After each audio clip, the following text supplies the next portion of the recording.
भारत का संविधान आर्टिकल 19 जिसमें लिखा हुआ है कि हमें भारत की सीमा के अंदर कहीं भी आने जाने की आजादी है, पर कहाँ है ये हमारे मौलिक अधिकार। हमारे लिए तो ये दोनों आर्टिकलें एक साथ खत्म हो जाती हैं, क्योंकि हमें हिंदुओं को अपने ही देश में, हिंदुस्तान में हमें अपने धर्म का प्रचार प्रसार करने और अपने त्योहार मनाने की आजादी ही नहीं है। लगातार जब भी हमारा कोई त्योहार होता है उसमें विघ्न डालने के लिए ये जो लोग हैं, जो धर्म के ठेकेदार बने हुए हैं, जो मुस्लिम समुदाय के लोग हैं, लगातार हिंदू धर्म के त्योहारों को टारगेट करते हैं, लोगों को टारगेट करते हैं।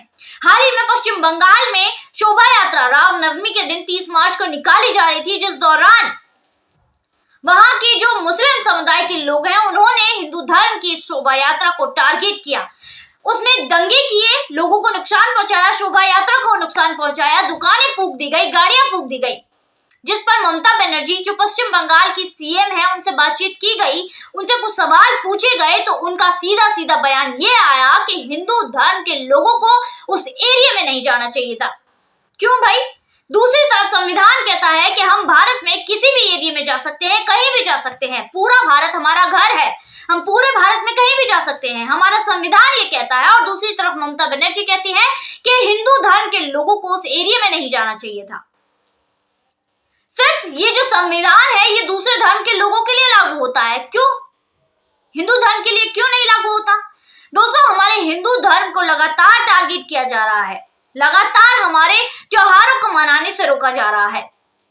हमें अपने ही देश में अपने मौलिक अधिकार नहीं मिल रहे हैं। हिंदू राष्ट्र बनाने की मांग लगातार उठती है। पहले हम अपने मौलिक अधिकार तो ले लें।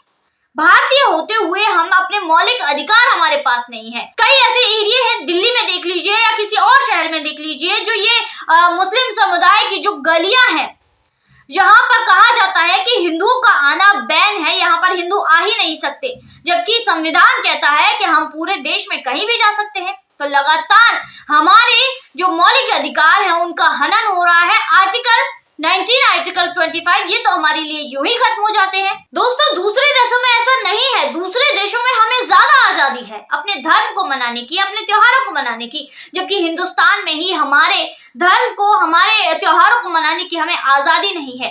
और ये बीमारी अभी से ही नहीं बल्कि पुराने कई सालों से, कई दशकों से चलती आ रही है। लगातार भारत का बंटवारा जिस बिना पर हुआ, हिंदू मुस्लिम के नाम पर हुआ, पर फिर भी ये बीमारी हमारे देश में आज भी है। जब ये बीमारी, ये मुस्लिम समाज के लोग, ये ऐसे लोग जो ऐसी मानसिकता रखते हैं वो यहाँ पर रहने ही थे, तो बंटवारा किस बिना पर हुआ? उस समय के जो राजा थे, उस समय के जो नेता थे, वो हिंदू धर्म के इतने कच्चे थे, अपने धर्म के लिए इतने कच्चे थे, जो आवाज नहीं उठा पाए। और मुट्ठी भर ऐसे लोग जो तुष्टीकरण की राजनीति और अल्पसंख्यकता के नाम पर एक हमारे देश का बड़ा हिस्सा ले गए, भारत का बंटवारा ही करा डाला। दोस्तों, देश का बंटवारा कराने में भी इन मजहब के ठेकेदारों, मजहबी नेताओं की सोची समझी साजिश थी। एक स्ट्रेटेजी के थ्रू इन्होंने ये सारे काम को अंजाम दिया, जिसमें ये सालों साल लगे रहे। शुरू से ही ये इस स्ट्रेटेजी को अपनाते रहे, देश में अराजकता फैलाते रहे। जी हाँ दोस्तों, 1924 से ये कहानी शुरू होती है। 1924 से 1925 के बीच में लगातार दिल्ली, नागपुर, लाहौर, लखनऊ, कलकत्ता, इसके अलावा सहारनपुर, हर जगह पर, भागलपुर, इसके अलावा कोलकाता, हर जगह पर दंगे भड़काए गए, लूटपाट की गई। लगातार बार बार यही काम किए गए। लगातार 1936 से 1939 तक यही तरीका अपनाया गया, आगजनी की गई, हिंदू त्योहारों को टारगेट किया गया।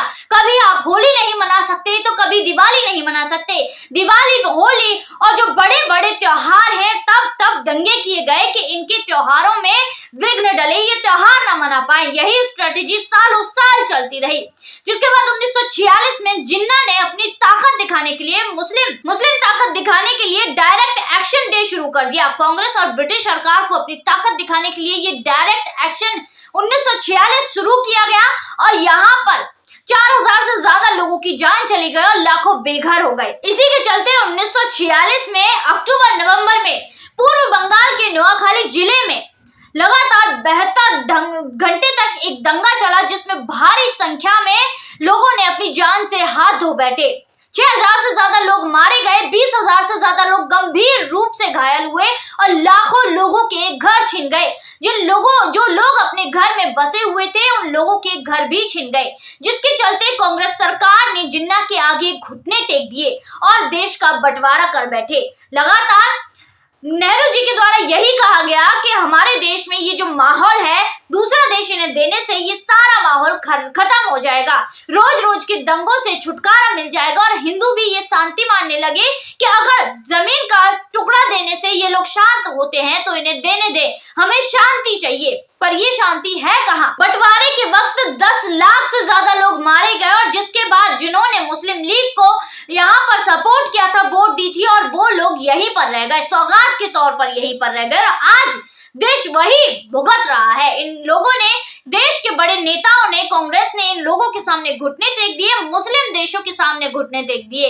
लगातार छोटी से रूप में सरिया को यहाँ पर रखा, वक्फ बोर्ड का तोहफा इन मुस्लिमों को दिया, जिसके चलते आज देश को सारी चीजें भुगतनी पड़ रही हैं। हमारा देश लगातार इन दंगों की आग में झुलस रहा है, हिंदू लगातार दंगों की आग में झुलस रहे हैं। हिंदुओं को अपने त्योहार मनाने की आजादी नहीं है। लगातार ये लोग यही सोच रहे हैं कि हिंदुओं को टारगेट किया जाए, क्योंकि इन लोगों ने यही फॉर्मूला दोबारा अप्लाई करना शुरू कर दिया है, अपनाना शुरू कर दिया है कि जिस तरह हमने उस समय पर, आजादी के समय पर जो फॉर्मूला अपनाया था, अब भी वही अपनाएंगे और राजनीति में आएंगे। हम बार बार दंगे करेंगे, अपने यहाँ पर बार बार दंगे कर देश में हिंसा फैलाएंगे और सरकार हमारे सामने घुटने टेक देगी। तो लगातार ये लोग यही कर रहे हैं और देश में अराजकता फैलाने का काम कर रहे हैं, हिंदू को टारगेट कर रहे हैं और संविधान की परवाह भी नहीं कर रहे। तो हिंदुओं के लिए तो संविधान कि ये जो आर्टिकल हैं ये यही खत्म हो जाते हैं। तो दोस्तों आज की वीडियो में बस इतना ही, फिर मुलाकात होगी ऐसी वीडियो के साथ, तब तक के लिए देखते रहिए